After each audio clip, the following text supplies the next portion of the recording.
Et salut tout le monde, nouvelle vidéo sur la Candypocalypse.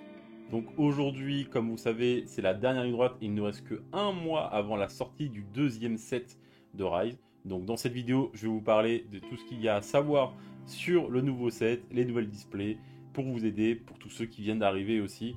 Mais avant ça, je vais parler un petit peu des bundles qui sont arrivés sur la boutique. Donc vous avez des bundles Candypocalypse en précommande de disponibles avec plein de cadeaux. C'est aussi l'occasion pour moi de vous faire quelques cadeaux et de vous remercier pour votre soutien, que ce soit pendant les lives ou sur la boutique. Il y a donc au total 6 bundles avec des cadeaux dans chacun d'entre eux. Des Art 7 Beta, des Art 7 Prestige, des Art 7 Alpha, il y a même du Sample Candypocalypse en français et même du Volt Pack. Retrouvez tous les bundles dans la boutique, j'ai mis le lien dans la description de la vidéo. J'ai reçu pas mal de messages du coup de nouveaux ou même pendant les lives qui s'interrogent sur la Candypocalypse. Qu'est-ce qu'il y a dans quel display. Il y a aussi des personnes qui sont là depuis un petit moment mais qui s'y sont pas encore penchées. Donc je vais essayer de répondre à un maximum de vos questions. Tout d'abord, qu'est-ce que la Candypocalypse? Donc la Candypocalypse, c'est le deuxième set de Rise qui sortira au mois de décembre et qui a pour thème les bonbons. Dans ce set, il y aura 232 cartes et 50 cartes lenticulaires. Alors il y aura plus de 232 cartes avec la Fresh Pack, on y viendra tout à l'heure. Il y aura au total 3 displays, la display standard, la display collector et la Fresh Pack. Nous allons donc commencer par la display standard, donc la display basique. Il y a du coup 36 boosters à l'intérieur, de 10 cartes. Dans chaque booster, vous aurez 7 cartes standard, donc sans holographie, et 3 cartes holographiques. Dans une display, vous aurez au minimum 3 légendaires holographiques et une carte collector numérotée avec la possibilité de tomber sur un God Pack et sur une Redemption Card. Donc un God Pack, en gros, c'est une carte, c'est un booster où à l'intérieur vous n'avez que des numérotés. En tout cas, ça a été comme ça pour les anciennes displays de Rise. Donc je pense que ce sera la même chose.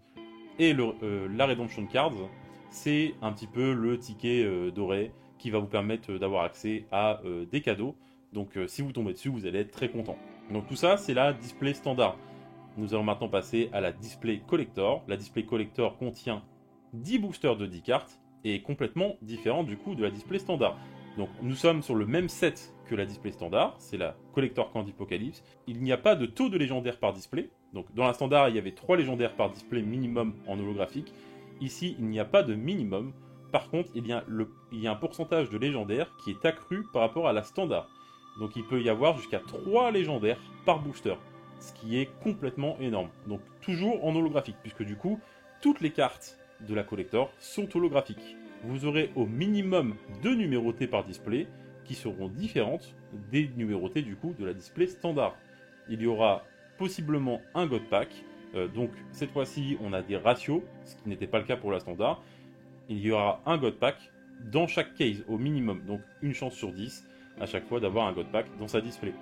Et il y a aussi les Redemption Cards qu'on retrouve aussi dans les standards. La troisième display, c'est du coup la Fresh Pack. La Fresh Pack, c'est donc une display qui contiendra 20 boosters de 5 cartes. Et le set aura environ 41 illustrations différentes.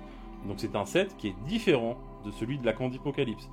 Il y aura une carte standard de n'importe quelle rareté et 4 cartes holographiques. Donc dans les 5 cartes de chaque booster, il y aura une carte non holographique et 4 cartes holographiques. Par contre, il y a plusieurs holographies différentes, ce qui n'est pas le cas pour la collector et la standard. Donc Arc-en-Ciel Rainbow, Glace Raclée Ice Cracked, Surge et Petit Cercle. Donc ce sont des patterns, notamment pour le Petit Cercle, qu'on a déjà vu dans les Patreons par exemple. 3 légendaires holographiques minimum par display.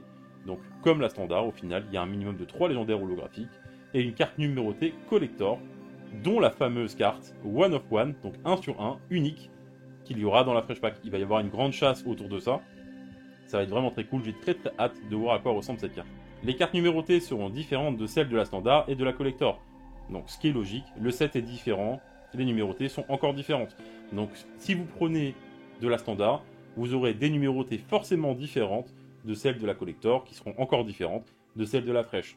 Si vous voulez être spoil de toutes les cartes de la Candypocalypse et de la Fresh Pack, je vous mets en description le lien Twitch de la chaîne de Rise avec la rediffusion du live de Belenos pour que vous puissiez voir toutes les cartes. Donc il y a eu un live récemment sur Twitch où Belenos était sur Tabletop Simulator en train de montrer toutes les cartes. Je vous le mets donc dans la description si vous voulez être spoil. Je ne vais donc pas montrer de visuel pendant la vidéo. C'était une petite vidéo pour vous parler un petit peu de toutes les displays et de toutes les sorties. J'espère que ça vous a aidé à y voir plus clair.